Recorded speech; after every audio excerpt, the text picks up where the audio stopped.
sweetheart? Sam, it's a tune.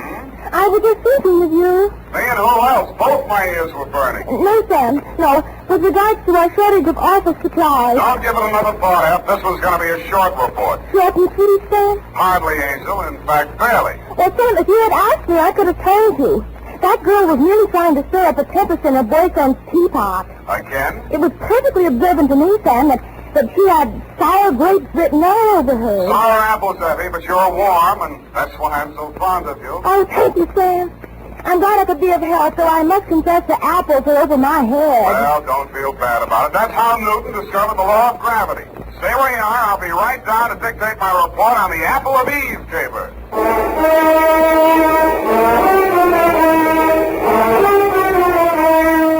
Dashiell Hammett, America's leading detective fiction writer and creator of Sam Spade, the hard-boiled private eye, and William Spear, radio's outstanding producer-director of mystery and crime drama, join their talent to make your hair stand on end with the Adventures of Sam Spade. Presented by the makers of Wild Root Cream Oil for the hair. Now, with Howard Duff starring as Spade, Wild Root brings to the air the greatest private detective of them all in the Adventures of Sam Spade.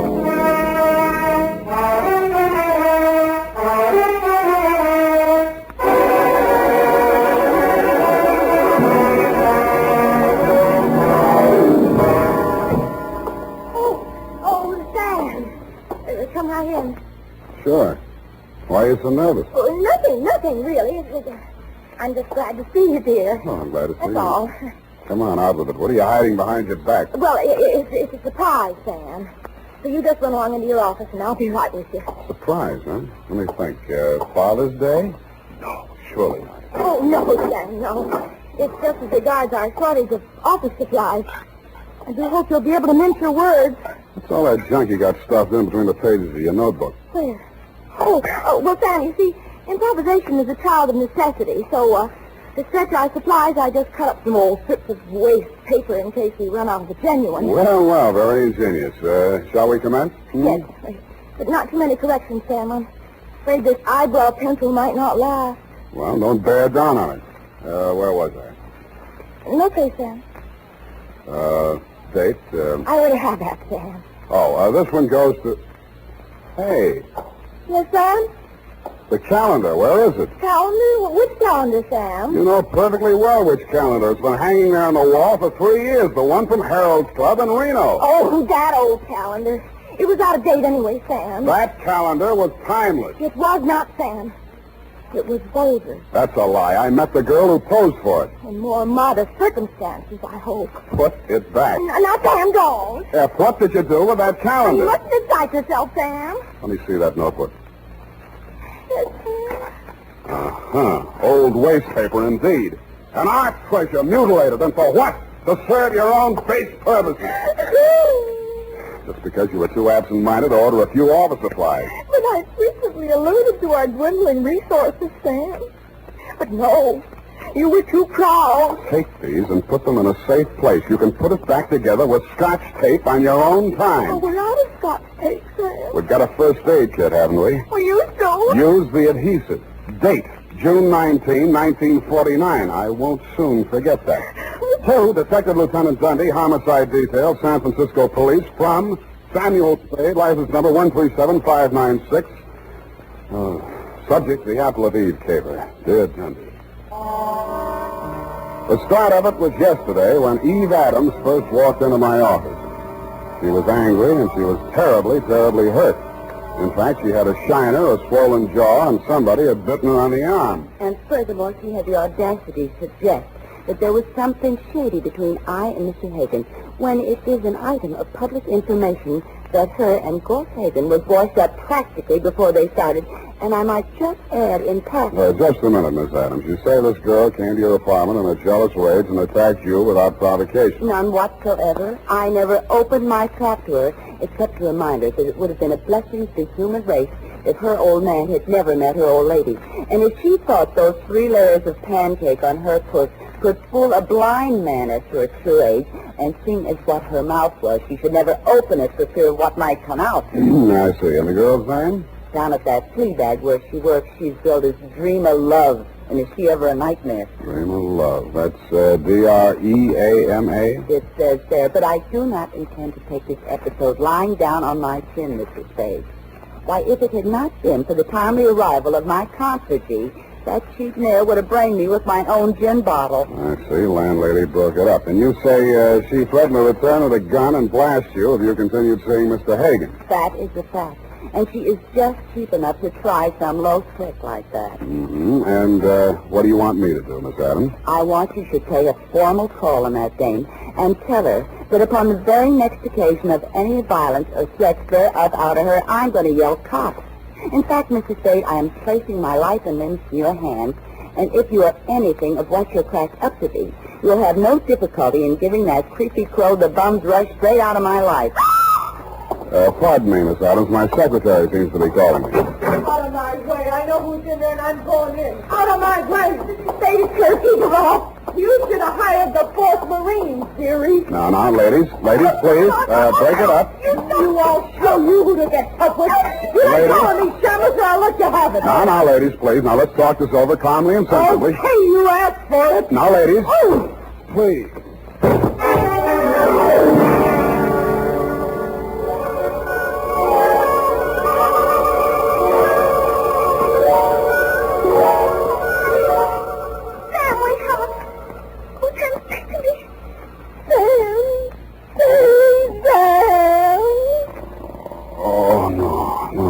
Don't hit me again. Now, you can have the jewels. Oh, Sam, you poor darling.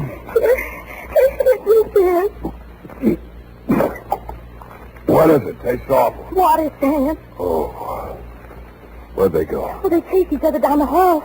I thought you'd gone out. I did. What did she hit me with? Well, she took a sack out of her purse and let fly before I could prevent it. Yeah. But you were still on your feet when you told me to close the door. Fine, thanks. Help me up. Oh, yes, Sam. Easy. Oh, when I think of you lying in here unconscious all that time while I went out to lunch. What? If anything had happened to you, I'd never forgive myself. You call this nothing? Oh, poor dear brave boy. Now, you just sit down and relax. Now, the ambulance will be here any minute. Ambulance? Don't you know these things cost money? Oh, I'm sorry, Sam. I lost my head. When I saw you lying there overheat. Forget it. What's that gadget there on the floor? Oh, it's lipstick. She dropped out of her purse when she opened it with a sap. Huh. Apple of Eve. It's a ghost color, Sam. Apple of Eve. Unique Garage, Harry speaking. Spade, this is Dream of Love. Keep your distance. Look, you left your lipstick, but don't bother to come after it. I'll mail it to you. What kind is it? Apple of Eve. Sorry, I've never used it. Good, then I won't give you another thought. Oh, but you've got to. She's dead. Eve Adams? Yeah. She jumped into a taxi in front of your building. I went straight after her. But I got caught in traffic where they're tearing up Market Street. That could be anywhere between the Embarcadero and Twin Peaks. Fine alibi. What comes next? Well, I'm at her apartment now, and she's dead. Sam! Hold on. Yeah, Effie? There's your ambulance. Can I send him away? What should I do Well, with it's him? $10 now anyhow. I'll use it for a taxi. Hello, Miss Love? Yeah? Stay there and don't touch a thing. I'll be right over.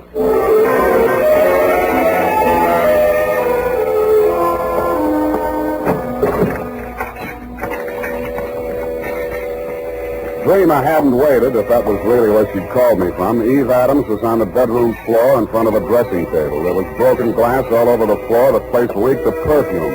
The front of her negligee was splashed with red. I looked for the wound, but I didn't find any. Then I looked at her hand. All the nails on her left hand and 2 on the right were the same color as the stain on her clothing. Evidently, she'd been seated at the dressing table putting on nail polish when the murderer entered the room. The back of her head had been creased by the well-known blunt instrument, such as a heavy sap. I felt the bumps on my head and looked at the overturned nail polish bottle on the dressing table. It was called Apple of Eve.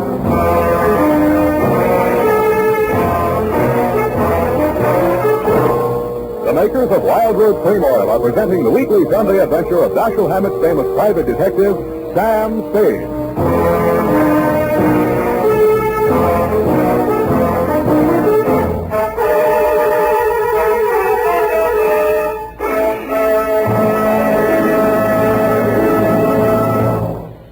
Now, important news on good grooming. If you want the well-groomed look that helps you get ahead, socially and on the job, listen. Recently, thousands of people from coast to coast who bought Wild Root Cream Oil for the first time were asked, how does Wild Root Cream Oil compare with the hair tonic you previously used? The results were amazing.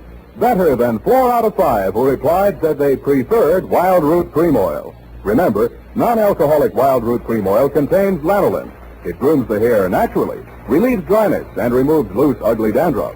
So if you want your hair to be more attractive than ever before, get the generous new 25-cent size of Wild Root Cream Oil, America's leading hair tonic, on sale at all drug and toilet goods counters. It's also available in larger economy bottles and the handy new tube. By the way, smart girls use Wild Root Cream Oil too, and mothers say it's grand for training children's hair. Get Wild Root Cream Oil. Again and again, the choice of men and women and children too.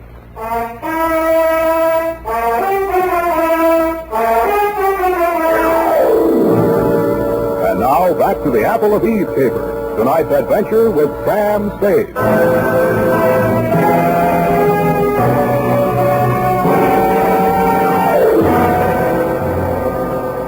Second time around the murder apartment, I noticed something I hadn't caught the first time. Some smears of Apple of Eve nail polish that didn't show very distinctly against the rust-colored carpeting, but left a clear trail across the kitchen linoleum. When I opened the back door, I smelled burning cloth. There was an incinerator just outside, and from it I fished a man's shirt, partially burned. The initials in the pocket were still intact, so were the red stains under them. The initials were G.H. The stains were, you guessed it, Lieutenant Dear, Apple of Eve.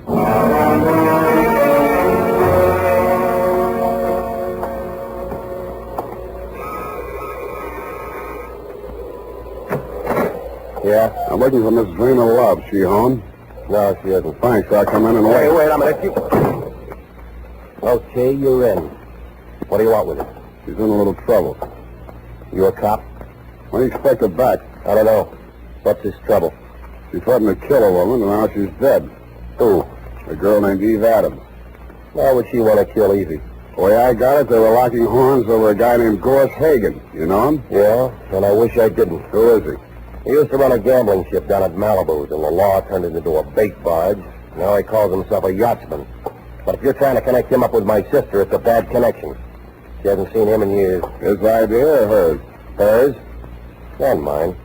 And what was the beef? And who are you? I'm her brother. Eddie's my name. And why would there be any beef between those two? Evie was my sister's best friend, and she was engaged to me.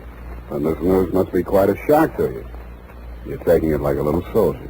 She was asking for it. I warned her. I begged her to leave town with me. But no, she couldn't sneak off like that without letting Gorse know the score. I told her he'd kill her before he'd let her go. Mm-hmm. You live here, Eddie? Yeah, whatever. Where do you keep your shoes? In a closet, kidder. Where do you keep yours? Under the bed? Which closet, in here? Wait a minute, Get your hands off of me. Let me see your warrant. That better be good or you're going out of here on your head. Take your hands off me, Eddie. Let's see that warrant. All right, I got a warrant, Eddie. Here.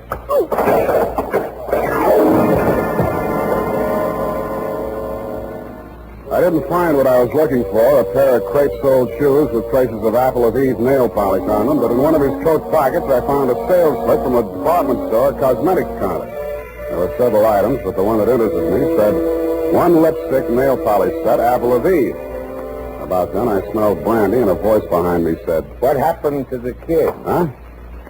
Oh, he asked for my warrant.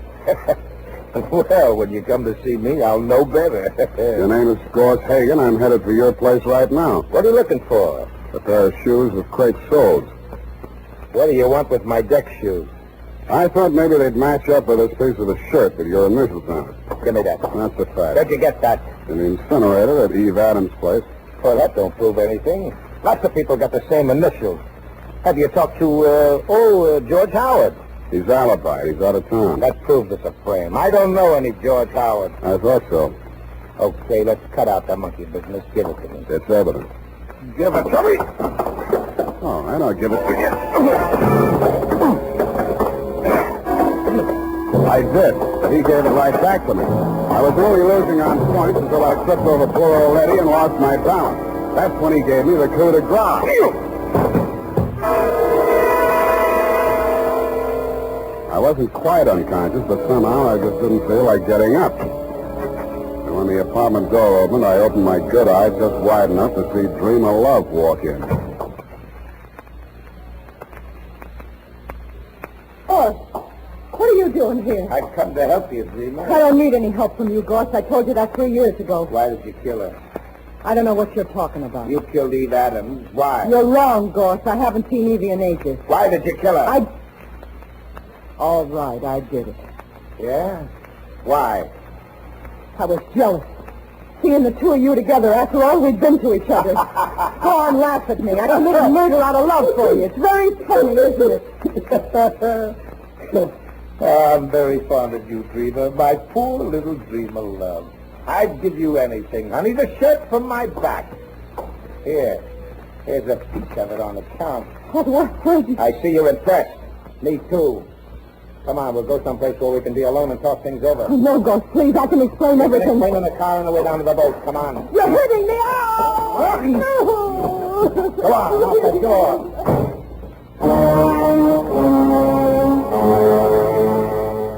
Stupid me, I staggered to my feet and stumbled over to the door.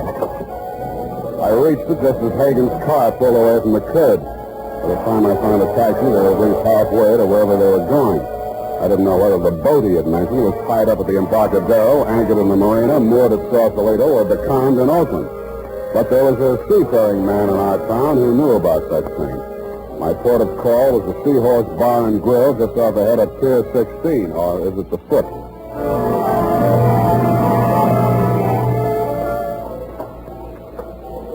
Captain Pasoldi? He is silent, son, as in facade. My mistake. Salty benave, salty benature. Only one salty thing I can't abide. Saltwater coffee and Matisse, you know. Here, have a lifesaver. Well, thank you, sir. You're very generous. No, it ain't money maker, but it's straight from the mint. Joke wasn't it? What's up, Sonny? You in the hole again? You catch my drift? Yeah, what do you know about a yachtsman named Gorse Hagen? Oh, nicely put, matey. If there's anything lower than a yachtsman, he's it. Mm-hmm. Where does he keep his boat? Well, now, she's still afloat. She'd be dragging her hook summers off Sausalito. Now, she's a converted PT, you know, because of the Sea Queen. Mm-hmm. He had her bottom planks ripped out in the battle of the Coral Sea, and he patched her up with plywood. Well, she's got 2 diesels, she has, and twin screws, 2-to-1 reduction gear. Yeah. What's the quickest way of getting out to her? Well, now, there's not much crowd for trout to hear about this time of night, you know. There's that Novak fella, but just at present he's sleeping 1 hour. Figures. Might not be worth your while anyways. Why not? If Hagen stopped by here 20 minutes ago looking for his engineer. Said he was casting off on-side engineer or no engineer. And what about your boat? My boat? Well, now, maybe on a plotted course you'll stand up to any double-ender Monterey Dory in the class. Yeah. Without a head sea, that is. Then on the other hand, you put her in the bottom rate. Buck and a quarter swell. Yeah. How much? How much? $5 an hour. And that's with you, man, in the bilge pump. Okay, let's go. This, Hagen fella now. You onto the trim of his sails? Sails on a PC boat? Not the boat. Send me the man. Cut of his jib. No, I didn't notice that, but he was wearing crepe-soled shoes. I'll tell you about this Hagen, matey. Fella once tried to board him. A customs officer, no less. What's that? Picked him up 4 days later in a gill net with a fish gaff goes clean through his neck. Here, have another lifesaver. You may need it.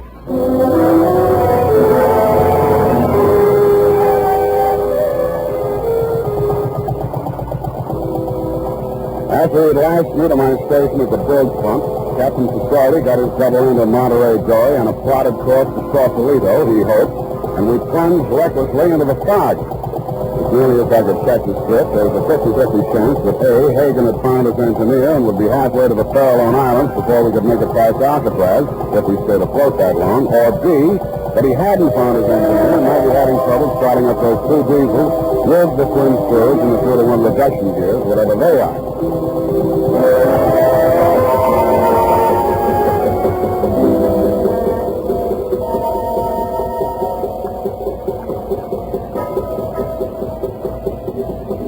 Well, there she lies, Major. Which one? About 5 points to court.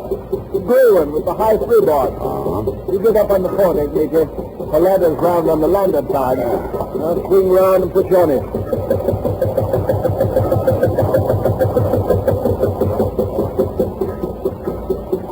Hey!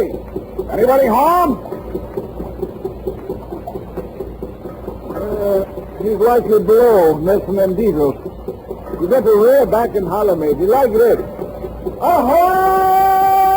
The sea queen! I like that. I know there isn't.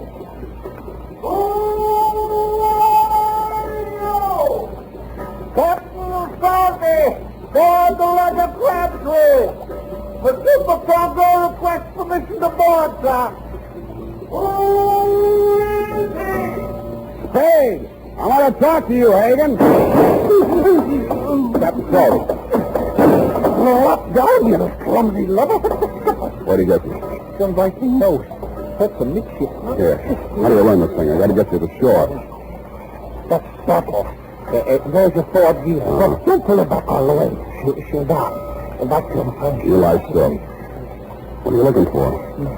Jump the bucket. Lifesaver. In case you need it. I don't know more. This wind on your after quarter make you remember Okay, it. take it easy, Captain. Keep it balanced. Don't let your jib ruffle. Keep it on course, matey. Keep. Hey, Captain. Captain Salty. Sour racket.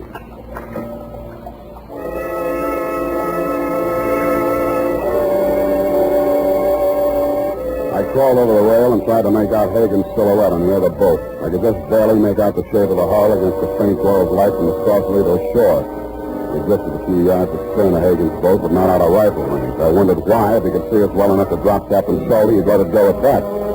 And I got it. He was listening.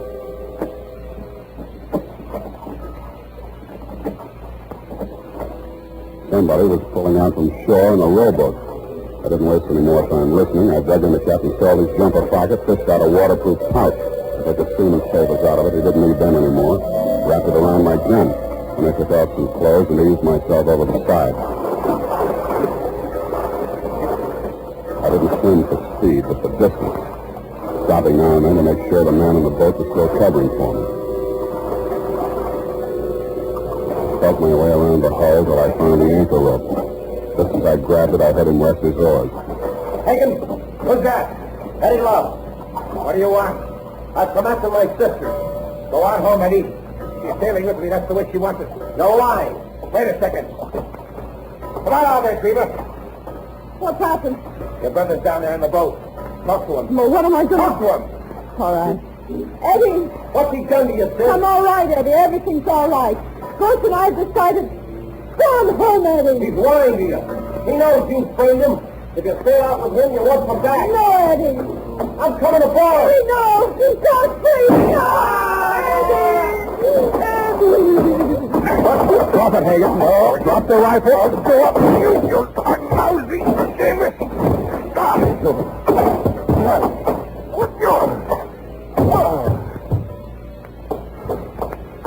Sam, did he hurt you? You know, I've been kicked in the stomach before. It takes a woman to kick you in the teeth. I'm sorry. I don't care what you did. What burns me up, you didn't do it right. I hate a bungler, especially a female bungler. I'm a bungler. You're the one. It would have worked if you hadn't gone poking in the incinerator. I should have called the police. They'd have known what to do with evidence like that. They've been wanting to get something on Gorse ever since repeal. Listen, Angel, any flatfoot could have seen through that setup.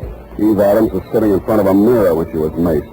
She saw the murderer into the room. She got it in the back of the head. That means she trusted whoever walked up behind her. That also means the evidence of a struggle was fake. But the nail polish on Gorse's shirt. You put that nail polish on her fingers after she was dead, laid that trail to the incinerator with a pair of Gorse's shoes where any flatfoot was supposed to think he'd try to destroy the incriminating shirt.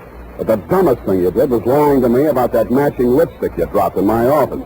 That made you look guiltier than anybody, because anybody could have planted that fake evidence. I didn't kill her. I'm not a murderer. Your brother might have got off easy. Crime of passion. Please don't say that. I can't bear the thought that after everything I did, it's all come to nothing. Here. Have a lifesaver. You may need it.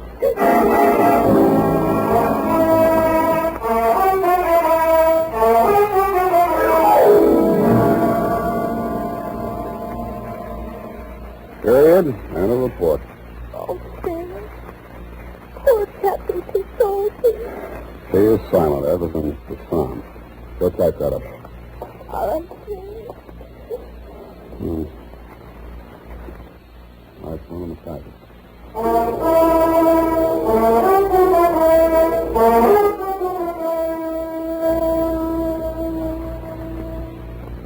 And now, listen to this. There's nothing like it, friends. There's nothing like Wild Root Cream Oil to groom your hair neatly and naturally. To its...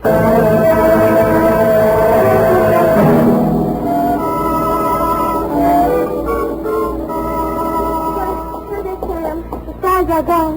What stopped you? The last page of my notebook going to our shortage of supplies, Sam. But anyway, I'm glad. Because I didn't have to go through it again. I mean, so Captain just told me. Yeah, please. Please, now, honest, I'll buy you a new notebook, a nice fat one. Would you like that? Oh, yes, sir. There's always something so final about final pages of things. And when I think of all the risks you take... To say nothing of my client. I think I'll put a new sign on the door. Abandon hope, all ye who enter here. Oh, but I haven't, Sam. Where there's a will, there's a wish. There's a what? A wish, Sam. Small amount. Which reminds me. I've got the fingers left.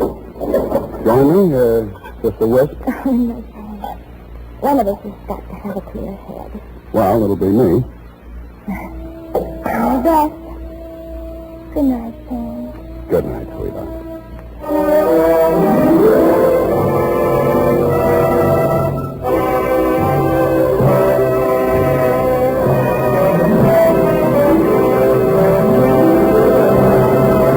The Adventures of Sam Spade, Dashiell Hammett's famous private detective, are produced and directed by William Spear. Sam Spade is played by Howard Duff. Lurene Tuttle is Effie. The Adventures of Sam Spade are written for radio by Bob Tallman and Gil Dowd, with musical direction by Lud Gluskin. This is Dick Joy, reminding you that next Sunday, author Dashiell Hammett and producer William Spear join forces for another adventure with Sam Spade, brought to you by Wild Root Cream Oil. Again and again, the choice of men who put good grooming first.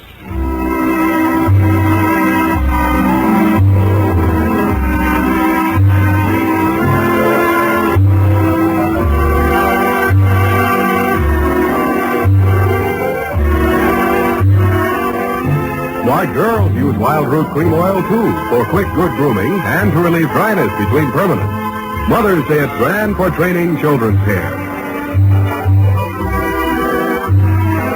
This is CBS, the Columbia Broadcasting System.